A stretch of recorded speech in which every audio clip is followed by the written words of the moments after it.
Yo, what's up, guys? Big news today with Lords of the Fallen. Version 1.5 is out today, and it comes with a lot of cool stuff. I actually reinstalled the game. I asked before what it would take for me to reinstall the game. Well, this is it. This has a lot of cool stuff coming with it. The primary thing is having game modifiers. But before we get to the game modifiers portion of it, I'm going to talk about a few of the other things that come along with version 1.5. Of course, there's performance optimization and stability improvements, difficulty balancing, including mob density reduction and nerfed ranged attacks. I don't like the mob reduction, but that's not going to matter because of the modifiers. The split between PvP and PvE game balancing, that's a big thing. That's something, they took a note from Software, and it's something that should have happened a long time ago, but we have a separation between the PvP balancing and PvE balancing. I believe they started to separate those a little earlier on. I think this is just a complete split. Online multiplayer enhancements for improved matchmaking and connection stability. Still, that's part of the ongoing improvements that they're making. Nothing new, groundbreaking. New quest lines including Season of the Bleak, Trial of the Three Spirits, and Way of the Bucket. Way of the Bucket was released earlier, but having some new content in there makes this even better. New armor and weapon sets, additional secret boss weapon abilities. Those are really needed because there needs to be an improvement to weapon sets, weapon move sets entirely, because it is just a little bit one-dimensional. 12 new spells, including the Arena Devastating Immolation. The magic in this game is actually pretty good. It's pretty original. That is something that they did right. New Grievous Strikes. Each weapon family now features 2 unique finishers, one for single-handed wielding and another for two-handed. That's cool. 3 new projectiles, Blood Vomit, Explosive Mines, and Frost Worms. Yeah, the Frost Worms should have been there. I love the enemy that spits those out, and I was like, why is that not a spell yet? And some quality of life updates, including inventory expansion, an appearance reset, storage functionality, and gamepad rebinding.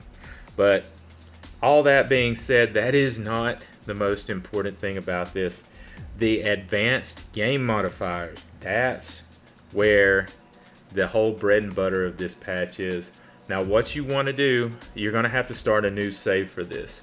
You have to start a new game, and this is how you can apply those modifiers. Those modifiers will include Iron Man. So dying in Umbral resets your current playthrough. You'll awaken at the start once again. World progression reset, but player progression and inventory is retained, and certain scripted moments are excluded from this. There's pre-upgraded loot. Weapons, shields, and catalysts found as loot from enemies or in the world will come pre-upgraded based on your player level. Randomized loot. Loot dropped by enemies and found in the world is randomized. Does not affect quest and progression items, nor unique boss items.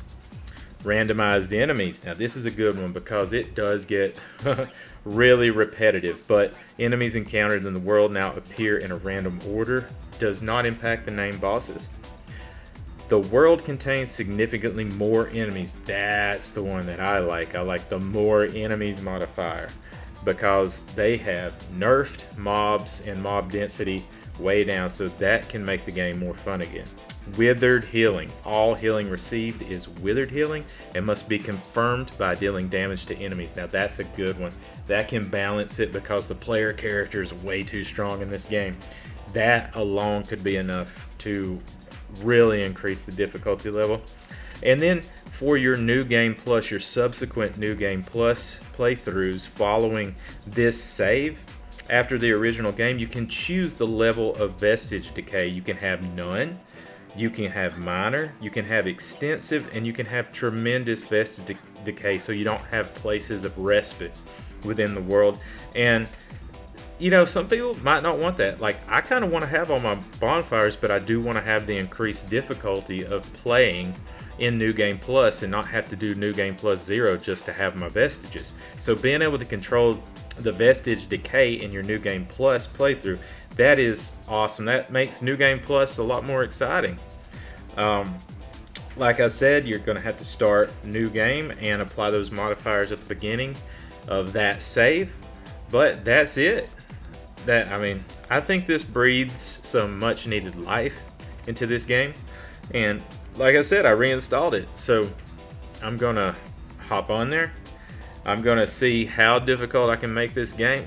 I can probably make this game more difficult than Dark Souls by choosing various levels of just heart-wrenching, really just frustrating things to do to myself. But that's all I got for today. Exciting news. And y'all have a great day. Peace.